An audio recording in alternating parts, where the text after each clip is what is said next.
Halo Sobat pencinta Donghua, kali ini kita akan melanjutkan cerita Battle Through the Heavens Benua Kaisar.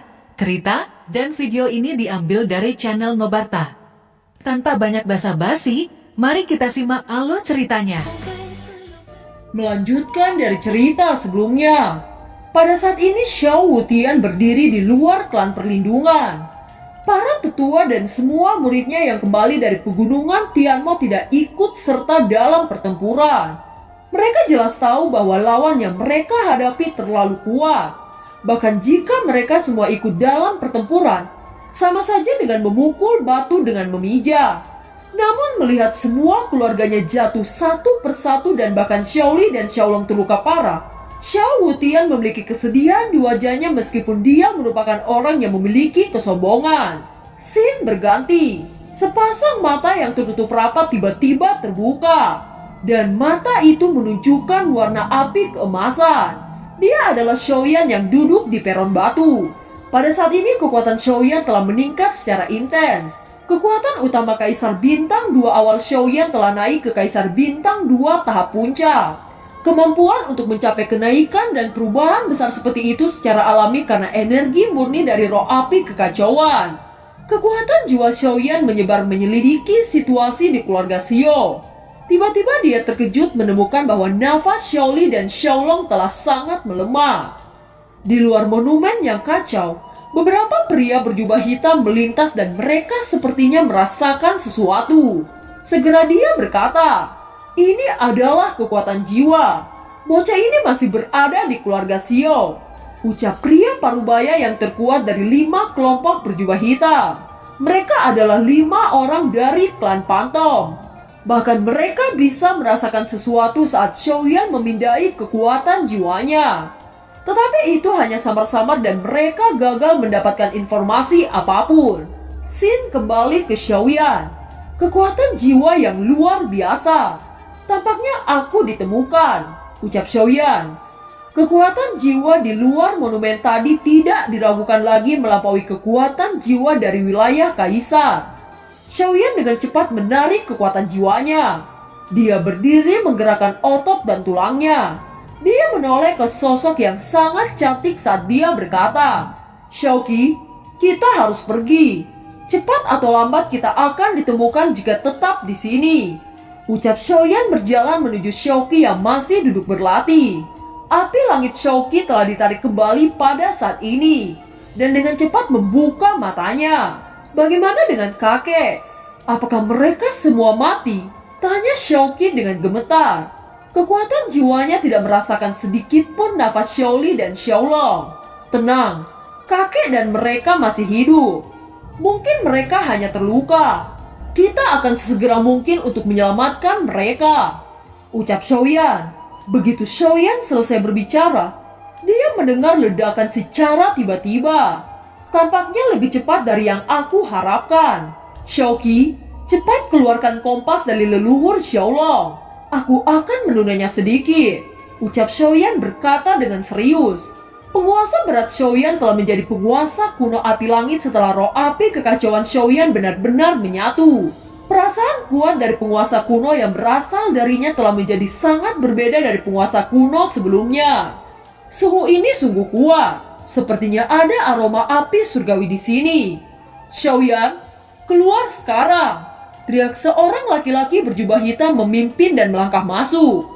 Tiba-tiba dia mengangkat kepalanya dan sudah ada sosok bergegas ke arahnya dengan sangat cepat. Gelombang panas besar menutupi penampilan sosok itu. Sebuah penguasa kuno yang disertai dengan nyala api menebas keras terhadap pria jubah hitam dari klan Pantom. Gelombang panas di tubuhnya tampak terkoyak oleh senjata raksasa itu. Pria berjubah hitam itu bergetar. Lengannya sedikit terangkat. Dan sebuah kekuatan besar menghempaskannya sebelum terhuyung-huyung mundur.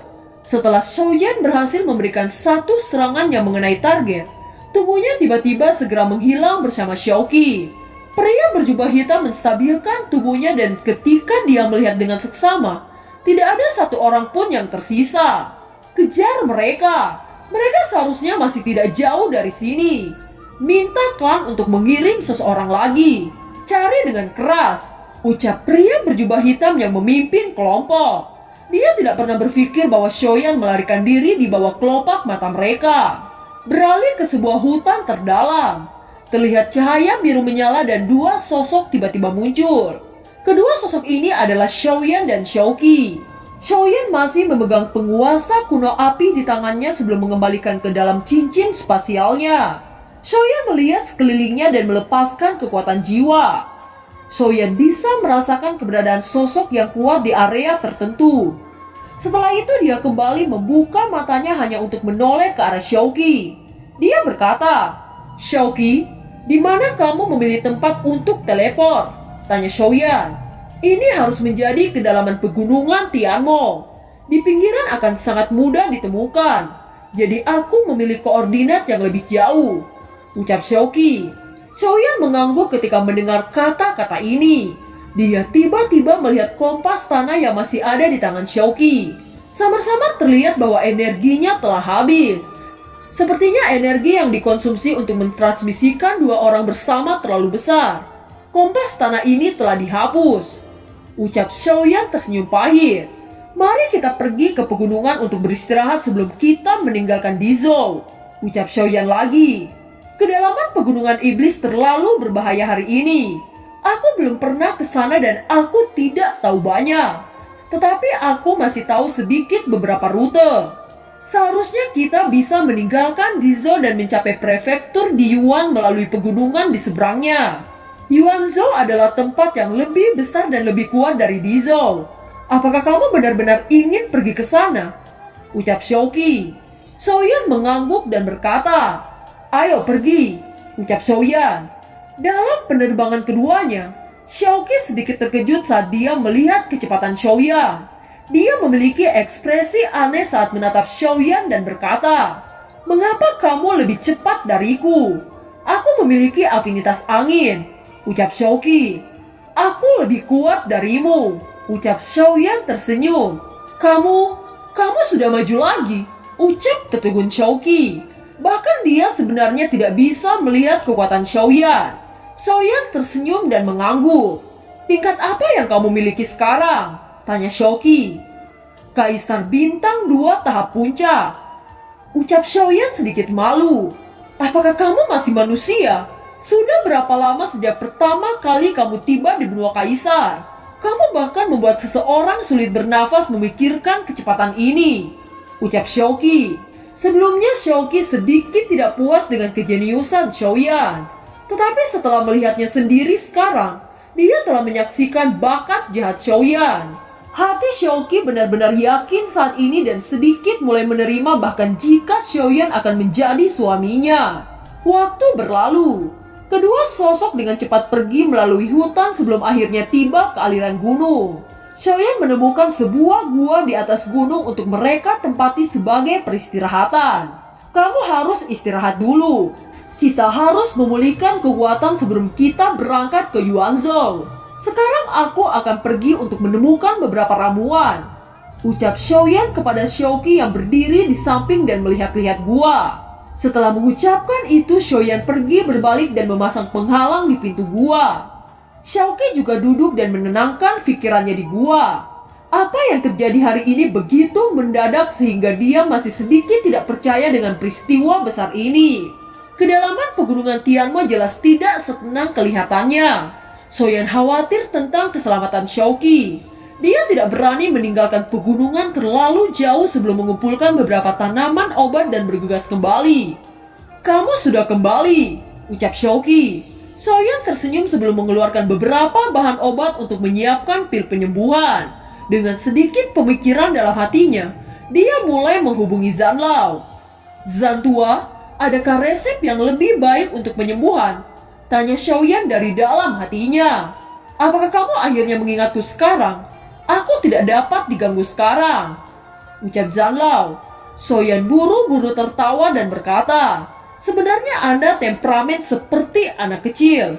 Tanpa ramuan penyembuhan, aku takut aku tidak bisa berjalan keluar dari pegunungan ini. Kamu tidak ingin melihatku mati kan?" ucap Xiaoyan. Sepotong perkamen yang sangat biasa jatuh di depan mata Xiaoyan. "Gunakan saja dan jangan ganggu aku lagi," ucap Zanlao. Xiaoyan menggelengkan kepalanya dan tersenyum pahit melihat ini. Resep yang diberikan oleh Zanlao ini tidak tinggi, dan pil tingkat rendah biasanya tidak menarik pil petir. Tampaknya Zanlao cukup bijaksana, gumam Xiaoyan. Dengan lambaian tangannya sebuah kuali cemara yang indah muncul dari dalam cincin penyimpanannya. Setumpuk bahan obat melayang di udara sebelum tiba-tiba dimasukkan ke dalam kuali obat. Tidak perlu memakan banyak waktu untuk membuat pil obat ini. Hanya dalam beberapa menit Xiaoyan menyelesaikan pemurniannya. Jenis pil penyembuhan ini disebut Yihedan, bukan ramuan penyembuhan langka. Apakah itu tentara bayaran atau pengembara yang kuat di hutan sangat umum untuk membawa ramuan ini? Xiaoyan baru saja akan menutup matanya untuk sementara waktu berlatih ketika dia tiba-tiba merasakan sesuatu. Segera dia berdiri berjalan ke pintu keluar gua dan melihat awan gelap bergulir di kejauhan. Xiaoqi yang bermeditasi di samping juga terbangun oleh adegan yang tiba-tiba ini. Xiaoqi melangkah di samping Xiaoyan dan melihat keluar dari gua. Ekspresinya tiba-tiba berubah saat dia meludahkan dua kata dengan kaget. Pasang binatang buas. Pasang binatang buas adalah sekelompok binatang buas yang berkoloni bisa mencapai ratusan ribu bahkan jutaan. Mereka yang pernah mengalami pasang binatang dan selamat akan ketakutan ketika membicarakannya. Dapat dikatakan bahwa sekali gunung menjadi pasang binatang buas, seluruh pohon akan hancur dan sulit bertahan tanpa kekuatan Kaisar Bintang 4. Mendengar kata pasang binatang buas, mata Xiaoyan juga memiliki perubahan ekspresi. Seketika dia terbang ke arah keluar gua. Xiaoyan menemukan batu besar dan dilapisi oleh nyala api. Baru kemudian Xiaoyan menggunakan itu untuk menutupi pintu masuk gua. Xiaoqi, ini adalah pil obat pemulihan. Konsumsi ini dan kekuatanmu akan pulih dalam waktu dekat, ucap Xiaoyan. Xiaoqi menerimanya dan segera mengkonsumsi pil obat yang diberikan Xiaoyan. Tiba-tiba permukaan tubuhnya memancarkan api samar. Ini, apakah kamu memiliki api langit? Ucap terkejut Xiaoyan. Xiaoqi mengangguk, dia berkata, ini adalah api langit peringkat ke-21 dalam daftar api langit. Ucap Xiaoqi. Ada keterkejutan di mata Xiaoyan. Dia tidak pernah berpikir bahwa Xiaoqi memiliki api langit. Pada saat ini di luar gua batu dipenuhi dengan binatang buas menyapu pegunungan Tianmo. Kemanapun binatang buas pergi ada puing-puing berterbangan seperti hujan. Kota awan ajaib di sebelah pegunungan Tianmo juga disapu oleh gelombang binatang buas yang tak terhitung jumlahnya. Tetapi banyak pria kuat di kota awan ajaib melawan balik. Selama tidak ada lebih dari binatang buas mencapai bintang 3, mereka akan masih bisa melawan. Pada saat ini ada beberapa orang berjubah hitam berjalan di kota iblis dengan tenang. Mereka tampaknya tidak peduli dengan gelombang binatang buas. Masih belum ada tanda-tanda dari anak itu. Apakah anak itu memasuki pegunungan Tianmo? Ucap tetua klan Pantong. Jika anak itu benar-benar memasuki pegunungan Tianmo, aku khawatir dia sudah menjadi mayat tanpa sisa ketika menghadapi gelombang binatang buas semacam ini. Mari kita tunggu gelombang binatang buas lewat. Ada juga binatang buas bintang 5 di pegunungan Tianmo dan sangat sulit untuk menghadapinya. Ucap tetua lainnya dari klan Pantong. Suara keras terus-menerus terdengar dari pintu gua dan Xiaoyan menyipitkan mata. Ini sangat buruk. Bersiaplah untuk pertempuran. Ucap Xiaoyan menoleh kepada Xiaoqi di belakangnya. Xiaoqi mengangguk. Dia secara alami tahu kengerian gelombang binatang buas. Tangan kiri Xiaoyan memancarkan cahaya kuning dan penguasa Suan muncul di tangan Xiaoyan. Retakan pada batu dengan cepat menyebar seperti jaring laba-laba. Tidak lama kemudian akhirnya itu meledak di tengah-tengah kecemasan Xiaoyan dan Xiaoqi. Terlihat binatang buas besar menuju Xiaoyan memasuki gua dengan sangat cepat. Melihat ini penguasa Suan api di tangannya diayunkan dan menebas binatang buas itu menjadi dua. Segera setelah lubang terbuka, banyak segerombolan binatang buas lainnya masuk. Xiaoqi menjentikan jari dan tombak muncul di tangannya. Tombak itu dilemparkan dan menembus sebagian banyak binatang buas menjadi kabut berdarah. Xiaoqi cepat kembali, teriak Xiaoyan. Tepat ketika Shouki akan mundur, tiba-tiba sesosok besar sudah bergegas ke arahnya. Melihat pemandangan ini, Xiaoyan tanpa ragu-ragu saat melepaskan garis keturunan iblis dan aura berdarah menyebar di seluruh tubuh Xiaoyan. Setelah itu, sosok Xiaoyan menghilang dalam sekejap mata. Detik berikutnya dia sudah muncul di tubuh bintang besar itu. Penguasa Suan Api di tangan Xiaoyan dengan keras menebas bagian kepala binatang besar. Akan tetapi binatang buas ini bahkan tidak mengalami cedera setelah menerima serangan seperti itu. Kaisar Bintang 4, ucap terkejut Xiaoyan. Binatang ini disebut sebagai Stel Apo. Walaupun gerakan binatang ini lambat, tetapi pertahanannya sangat kuat. Di sisi lain, Shouki dengan cepat menusukkan tombak ke arah monster Stel Apo dengan seluruh kekuatannya. Akan tetapi serangannya bahkan tidak membuat kerusakan sedikit pun. Tiba-tiba ekor Stel Apo itu dikebaskan dan menghantam tubuh Shouki sehingga tubuhnya dikirim terbang. Melihat ini, sosok Xiaoyan bergegas ke udara dan dengan cepat menangkap tubuh Shouki. Monster ini sungguh kuat. Kita harus pergi, ucap Xiaoyan melesat meninggalkan tempat mengerikan ini. Melihat Xiaoyan dan Shouki yang pergi melarikan diri, tiba-tiba sosok monster Stel Apo mengejarnya. Xiaoyan tidak punya pilihan selain menempatkan Shouki pada cabang pohon sebelum tubuhnya berbalik untuk menghadapi Stel Apo itu. Karena kamu ingin bermain denganku, maka aku akan melayanimu. Tubuh Kaisar Dou, teriak Xiaoyan. Tubuh Xiaoyan tiba-tiba menjadi besar dan penguasa Suan Api muncul. Itu diayunkan ke bawah sebelum bertabrakan dengan cakar besar dari Stel Apo. Segera ledakan besar terjadi selama kontak dari kedua serangan ini. Kekuatan yang kuat mengguncang Xiaoyan dan mundur beberapa langkah. Xiaoyan menstabilkan tubuhnya dan selanjutnya dia menggunakan keterampilan bertarung suci. Monster ini bukan yang bisa dia tangani dengan sederhana oleh Xiaoyan. Dia tidak yakin akan bisa lolos jika tidak mengerahkan seluruh kekuatannya. Setelah mengaktifkan keterampilan bertarung tingkat suci, Xiaoyan melesat dan menebas kaki Stel Apo dengan cara horizontal. Kali ini serangan Xiaoyan berhasil melukai dua kaki Stel Apo dengan serius.